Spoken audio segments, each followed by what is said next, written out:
Jesus freak here. Now I have here two Bibles. I don't know the date of this one. I only know that it's partially outsourced to Youngblood and partially handled in-house. So I don't know. I don't know when this one was printed.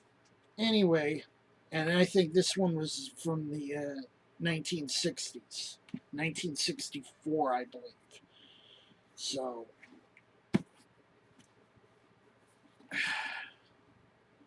they're both Cambridge Bibles. They're both King James.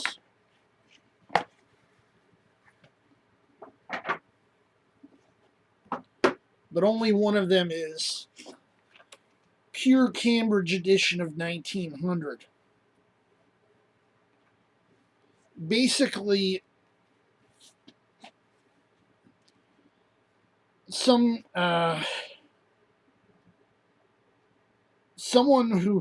who's in some position of authority in some specific Pentecostal church in Australia declared that the exact text of the Cambridge Cameo and Turquoise as published before 1985, so from about 1925 or so until 85, is the only true King James Bible.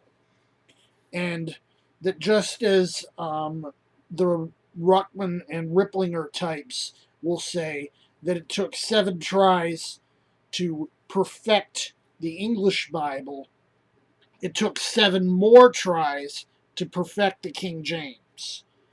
Now, this idea is, in my opinion, patently absurd. But this is the so-called pure Cambridge edition of 1900. And this matches every one of the test spots. Point on. Now, I only look at 4 of them to determine if something is what I call a standard or reliable text. And most editions are not this, but they conform to a different text, as is basically 2 standards, and there's a lot of variation between them.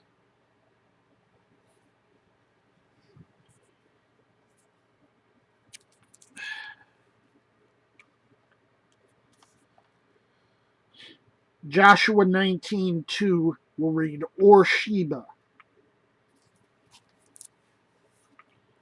as opposed to and Sheba.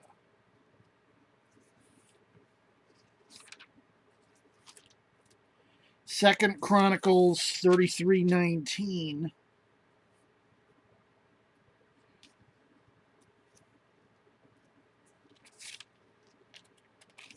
this paper's kind of thin. Don't want to rip it.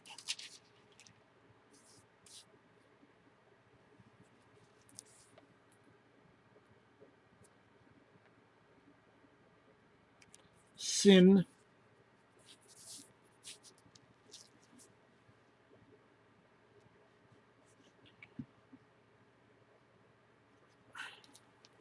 as opposed to sins. Job 33:4.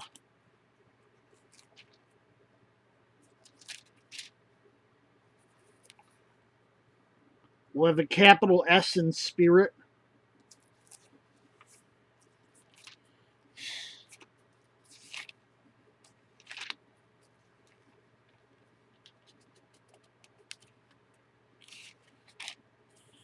Jeremiah 34:16.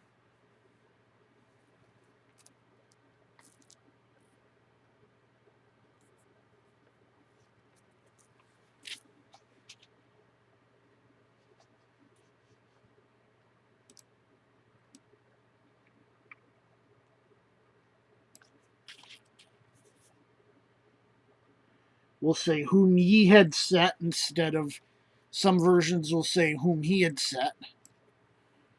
Okay. Ezekiel 11:24. As you see up in the top corner, we'll have a capital S in Spirit of God.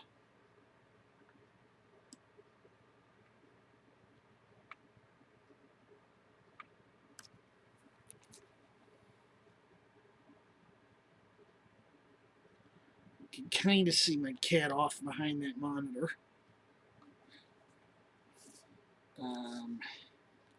Nahum 3:16.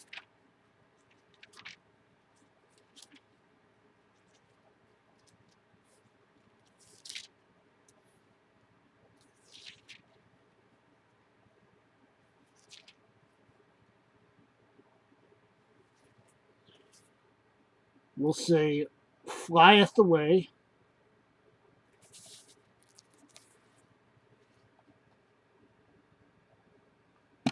At the end of the verse, as opposed to fleeth away.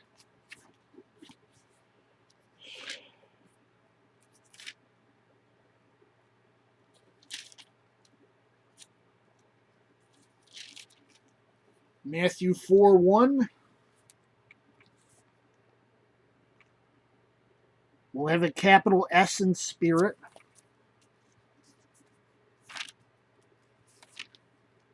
Matthew 26:39.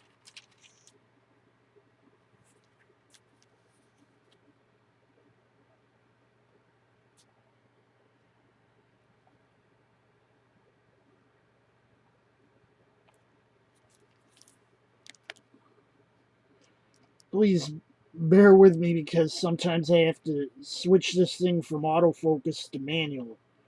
Anyway, 39, it says further instead of farther. 26:73. We'll say bewrayeth instead of betrayeth. I call this a Zondervan error that happens a lot in Zondervan Bibles. Yeah, I nicked myself apparently a couple times in the razor this morning. Mark 1:12.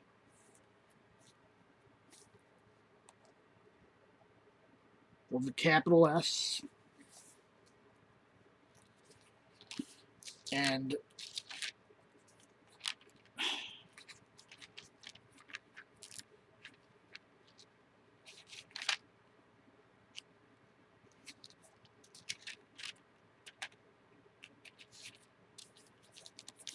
Acts 11:28. We'll have a lowercase s in Spirit.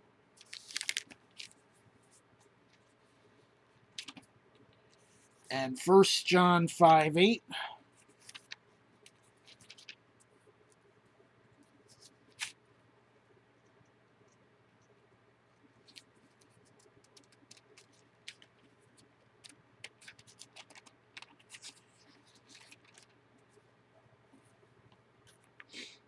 We'll have a lowercase s in Spirit. Now, not every Cambridge Bible agrees letter for letter with every other Cambridge Bible.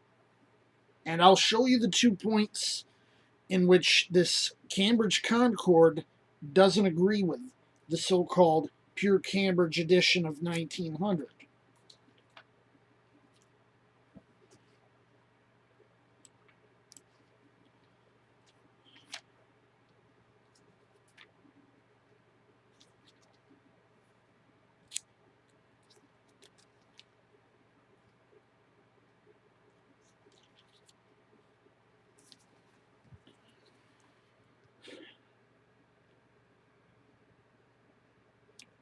Acts 11:28.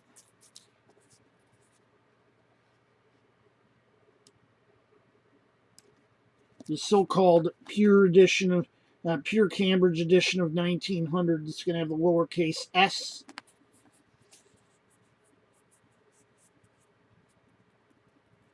as a capital S. And the other place, and this is where a lot of people will get nitpicky about Cambridge Cameos and why I said, it's not any version past 85. The Cameo, Turquoise, Emerald, and some other blocks possibly were modified in 1985 to capitalize this S in spirit. And so some people's are crying 666 over it. This, of course, always had that, as far as I know, capital S there. So, this Cambridge Concord isn't actually a pure Cambridge edition of 1900. Now, I did check, and as far as the text of my Schuyler Traveris goes, it matches all these points. But because the title pages don't match, because the colophons of the Pauline epistles are missing, because they added the book of to several books like the Minor Prophets,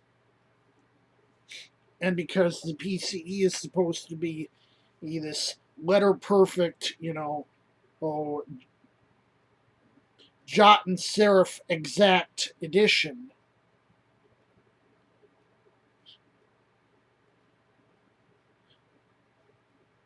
Yeah, I still think it's hokum.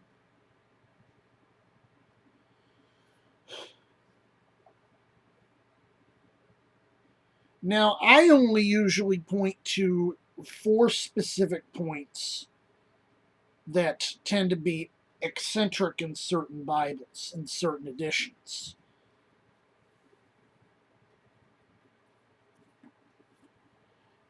Three of these are what I call the Oxford errors. And ironically, this is an R.L. Allen Bible. It's an Oxford text block. But it has a Cambridge text. And I'll show you. Now, I only look at 4 points to determine that something's a standard text.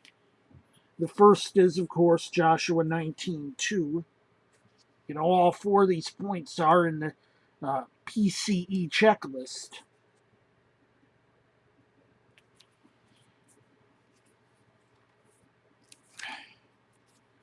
The second point is, again, Jeremiah 34:16.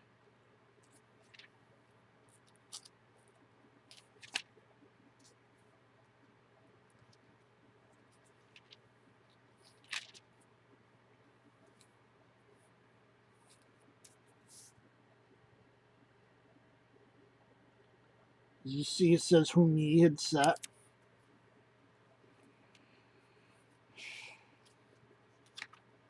The third is Nahum 3:16.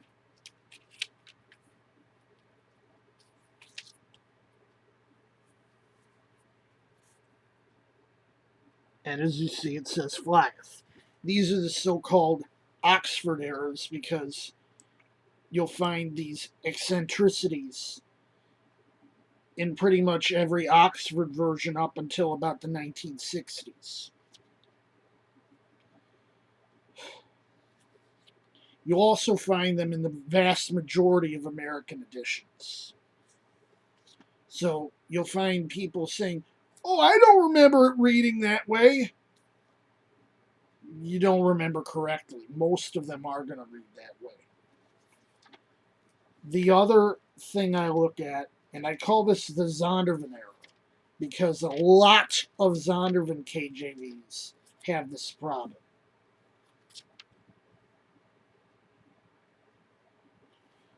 And this is in Matthew 26:73.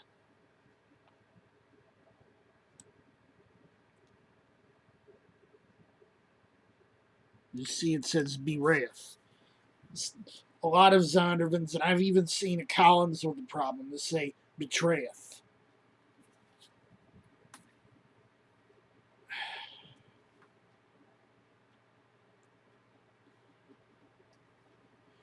Those are the only four things I look for. The only one I consider a breaker is the last one.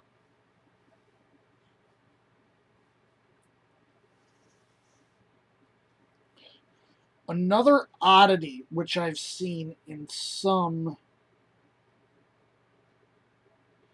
Oxford and Ayr and Spottiswoode texts is you'll find that when they find words ours and theirs, there's an apostrophe. You'll find that in all the other Allens, the Blackface, Clarendon, the Long Primer. You'll also find it in the Ayr and Spottiswoode version of the Royal Ruby.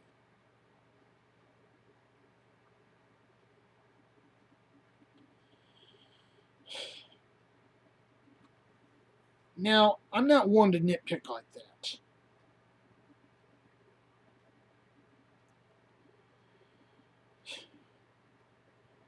To me, there's more important things to nitpick about. But, for some people, this is life and death. And naturally, they treat it as such. Jesus freak out.